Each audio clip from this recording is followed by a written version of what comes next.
Friends, అందరూ ఎలా ఉన్నారు? బాగున్నారా? నేను ఈరోజు ఫిష్ కర్రీ చేస్తున్నాను. ఇది బొచ్చ కేజీన్నర తీసుకొని 2.5 కేజీ తెచ్చుకున్నాను. ఇప్పుడు నేను దీంట్లో ఏమేమి వేస్తున్నానంటే సాల్ట్,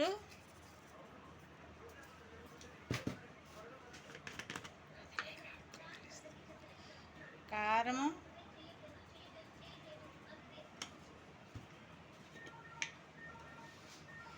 ధనియాలు, జీలకర్ర పౌడరు,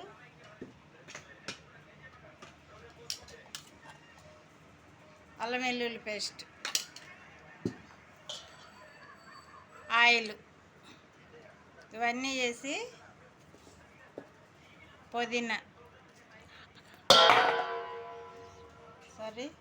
ఇవన్నీ వేసి కలిపేస్తున్నాను.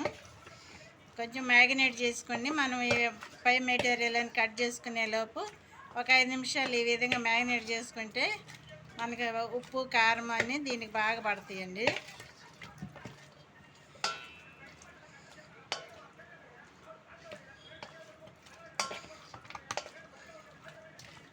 ఈ విధంగా మ్యారినేట్ చేసుకొని దాన్ని 2 నిమిషాలు పక్కన పెట్టుకుందాము. హాయ్ ఫ్రెండ్స్, ఇదిగో ప్యాన్ పెట్టుకుని గిన్నె ఆయిల్ వేసుకుంటున్నాను. ఫిష్ కర్రీలో కొంచెం ఆయిల్ ఎక్కువే పడుతుంది. మనం దాంట్లో వేసుకున్నాం కదా, నాకు కొంచెం వేసాను.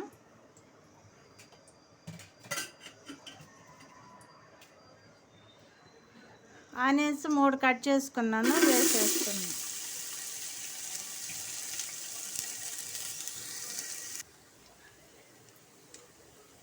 ఆనియన్స్ వేగినాయి కదండి, 2 టమాటా తీసుకున్నాను. 2 టమాటా వేసేస్తున్నాను. కొత్త పచ్చిమిరపకాయలు,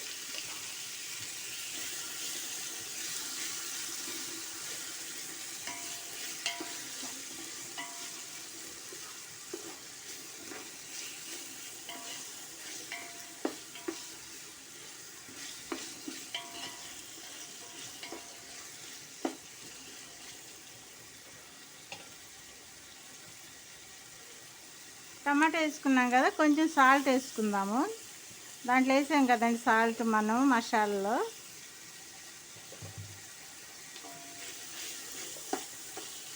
మగ్గనిద్దాము, ఈ టమాటా కూడా మగ్గనిద్దాము. ఇది మనకి టమాటా ఆనియన్స్ మగ్గినాయి కదండి.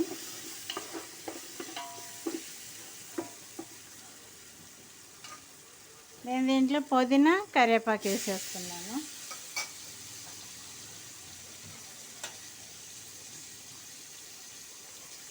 అల్లం వెల్లుల్లి పేస్ట్ దాంట్లో వేసుకున్నాం కదా, కొంచెం దీంట్లో వేసుకున్నాము.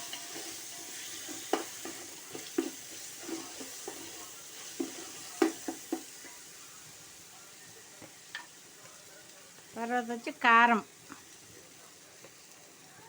దాంట్లో 1 స్పూన్ వేసాను. దీంట్లో 2 స్పూన్లు వేస్తున్నాను. చూసుకొని మళ్ళీ వేసుకుందాము.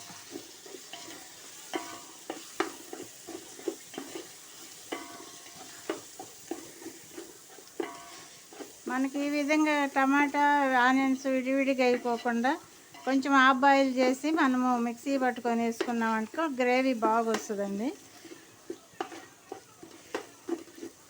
మనకి పాత వీడియోలో ఆ విధంగా చేశాను. నేను ఇప్పుడు ఇట్లా విడివిడిగా దానికి వేసాను, మిక్సీ పట్టలేదు. ఇవి కొంచెం మగ్గనిద్దాము. నాకు 2 కేజీలు ఫిష్ కాబట్టి నేను 100 గ్రాముల చింతపండు పులుసు తీసుకున్నాను. దీంట్లో వేసేస్తున్నాను.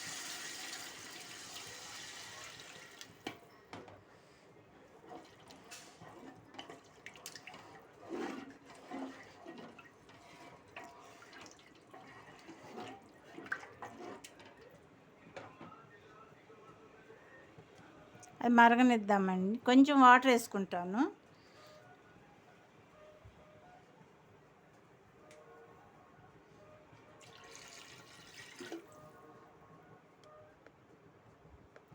అది కొంచెం మరిగితే మనకు సాల్ట్ కారం చూసుకుందాం.